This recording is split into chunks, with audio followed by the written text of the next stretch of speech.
How's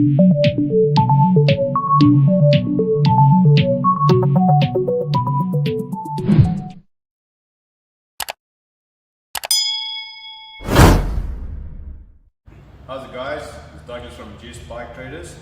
Today we're fortunate enough to bring you Mark Johnson. He's the creator and builder of this MARLBORO bike, a beautiful piece of machinery. I'm going to hand you over to Mark. He's going to run through the bike with you, what he's done and what he's built up on it. Hope you guys enjoy it. Cool, man. Thank you, Mark. Thanks very much, and thanks very much for having me, guys. As we said, we're going to walk through the bike. I'll kind of tell you all about the bike. And we're going to cover all the bits and pieces in the bike that are sort of non-standard anymore. So we'll start at the front and then we'll work our way to the back. So if we start at the front here, we've got a Excel Tokasago rim, brand new spokes, new hub, and that's attached to the front forks from a KTM 525. So they're WP closed chamber upside down forks. The forks have been slightly shortened for the bike. Obviously on a KTM 525 they'd be 300 mils, on the R80 they've been shortened to 275, and of course the springs inside the forks have been changed. We've got progressive springs in there. They go from 5.2 to about 7 on full compression, and along with the front end is the caliper, which also comes to the 525, and an upgraded brake disc just for slightly better braking than from what you get from stock. Still a 21 inch, so the size being the same as the original GS. So moving the way up, you can see to hold the forks in place, we've got two custom triple camps. We've got the top and the bottom. They were machined by Black Silver Customs, who does fantastic work on machining up triple clamps and fitting front ends. So these are custom CNC'd, and well, actually first they water jetted and then CNC'd to fit, attached to the frame. And the front part, the sort of the binnacle and cluster, we've changed a little bit as well. We've got some custom brackets just holding it on the front just for easy access. We've replaced the clock. We've got a little digital ace file in there, just pretty simple. Just gives you sort of speed and tacho. Just it's pretty much more than enough. Everything we sort of need there. Handlebar's been replaced. We've got the Pro Taper Evo Adventure bars.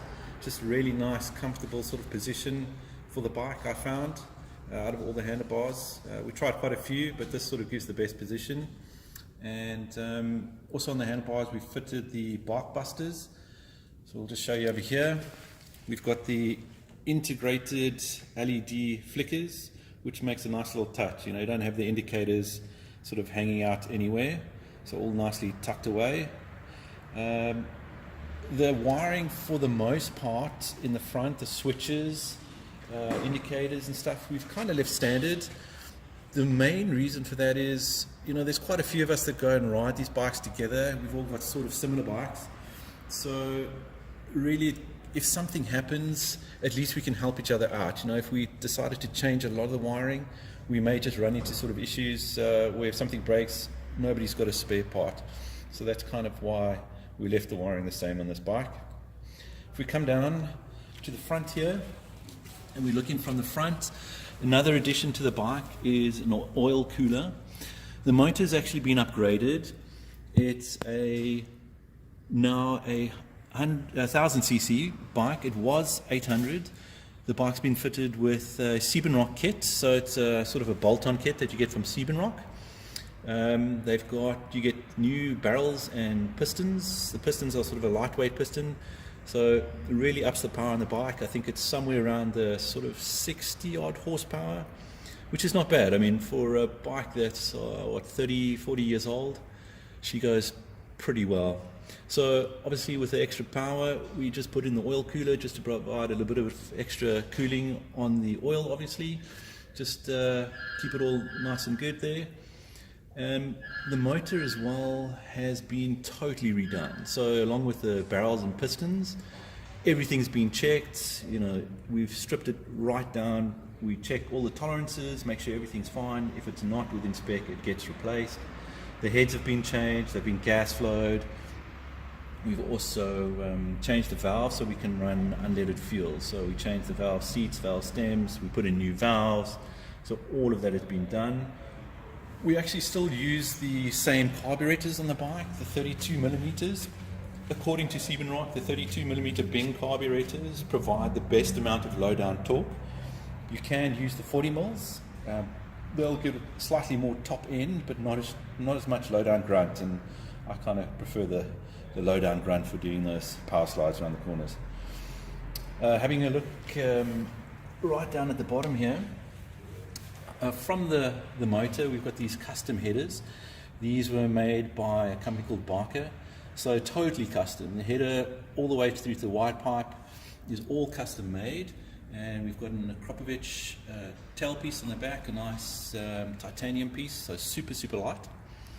And then just to protect it all, we've got the GS sort of branded bash plate, so the aluminium bash plate underneath, totally custom made to fit the GS, so it provides nice protection for the headers and for the bash plate, and it's rubber mounted, of course.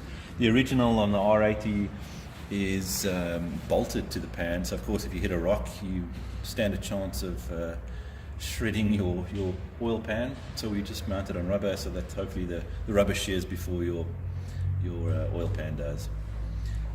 We've also sort of made up a little custom gear lever. So we've given a couple more options here, so depending on what you like, if you'd like to shift your movement a little bit more or make the movement a little bit shorter, we've got a little sort of, not a knurled piece, but just a piece that can turn. So when you change with your boot, it actually rolls up and down with your boots, so it just makes it a little bit smoother. The pegs to rest your feet are slightly wider than standard. They've also been lowered, so we've made up this little bracket over here just to lower the foot peg sort of by 20-30 millimeters. Again, it's all ergonomics for the R80. We found that this works really nicely in combination with the handlebars. And while we're here, you can sort of see on the frame we've got a piece here. So this is strengthening for the frame, and unfortunately you can't see, but underneath the tank there's a whole lot of strengthening components as well. So because we are sort of lengthening everything here up at the front, and we ride the bike pretty hard, so we just want that extra bit of rigidity and support for the frame. And at the bottom here we can also see that we've moved the side stand. So normally the R80 GS has what's called the suicide stand, and that kind of kicks out from the front, and as soon as you lift the bike up it kicks back and hits you on the leg. Right, and we move from the side stand, the custom side stand, up to the air filter here. We replaced the normal BMW paper filter with a washable, reusable uni filter. So quite nice. Just oil it after a ride, take it out, wash it out, and then let it dry, and then just re-oil it again. Battery component, stock standard here, nothing really changed. We kind of again left it the same, just for if you're out there, something happens to the battery. Generally people have a lead acid battery charger, not many of them will have a lithium charger, so that's why we've left it lead acid. Fortunately, obviously a little bit of extra weight, but you know, I guess compared to not having a charger or being able to be helped, I think we'd rather stick with that. So moving on up here, we've got the subframe. Again, this is all sort of custom made. It's a custom sort of struts that we've got here. The tail rack, all custom made, where the indicators are located, all custom made. The supports, we've got little hooks on here which provide place to put your luggage or hook up your luggage. The mudguard is a sort of a two-piece component. We've got from the top piece over here, it comes from a service. Really nice light piece, and underneath here we've got an extension which just provides the coverage for mud splash back onto the battery and getting near the engine. Tail light, small, concise, nothing spectacular. Indicators also small, light, nothing spectacular there. Just, you know, we've kind of kept it sort of light just in case you drop the bike. You're not killing expensive indicators, you can just replace them pretty easily. Coming down to the rear wheel, The differential's been totally rebuilt. It's a stock ratio of 37:11, which comes with the R80. So nothing really changed in terms of that. But a couple of mods we've done are we've put on a breather. So normally what we have here is just what looks like almost like a little mushroom. Just allows the diff case to breathe. The reason we put this on here is if you ever go through water, the diff contracts and then it actually starts sucking in water. So we've got this little elbow with a pipe that runs to underneath the seat. So it just breathes in from over there rather than sucking in the water. And we've got the brake lever, which has actually been turned around. It normally sits down here at the bottom. This has been turned around just to avoid the rocks, so we don't hit the rocks. The rim is a stock rim. It's got brand new spokes, and it's just been laced with an offset. And the reason we offset it by about 4 to 5 millimeters, is we can actually run a fatter tire. So the stock tire that you run with a stock GS is 120 mil. By offsetting the lace, we can get a 140 mil onto the bike. So just a nicer, wider tire, a bit more grip, and gives you the capability to run your your Continentals, the TKCs, and a couple of other brands. The swing arm is we've taken the stock swing arm and we've lengthened it by 50 millimeters. The addition of the length gives a bit more stability for the bike, and it also raises up the bike a little bit more. The swing arm is attached to a custom-made rear shock. It's actually made by Martin Petzold, who's down here in Cape Town. The spring has been set up for originally my weight and kind of set up all the preload specifically for my weight. Pretty simple unit, nothing too fancy there, but works pretty well with the bike, fits really well. Martin also puts an offset in the bush just to kind of keep it away from the frame, which also works quite nicely. The seat up here is also custom. We've taken the stock seat, we've chopped it, we've reshaped it. Because we've made a change in the subframe, it means that the angle of the original seat doesn't fit anymore, so we have to make all these modifications just so it lines up nicely with the tank. And that brings us to the main piece of the bike, which stands out quite a bit, is the 43 litre HBN tank. So I think we probably get about 650 kilometers on the tank. It's quite nice not having to fill up all the time, and if you're planning to make a trip through Africa, obviously works pretty well for that. Alright guys, we're just going to start her up and then you can hear what she sounds like.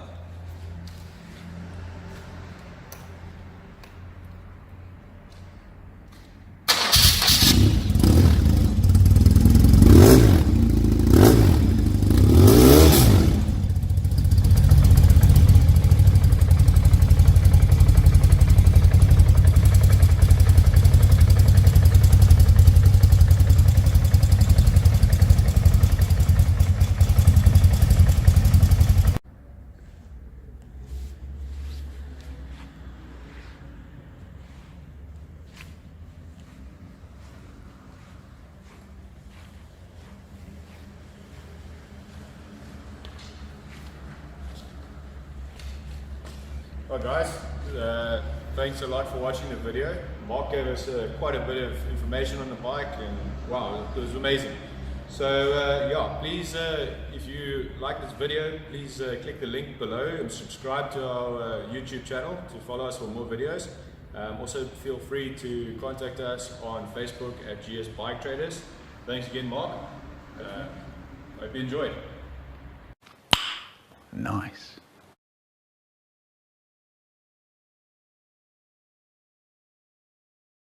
Thank you.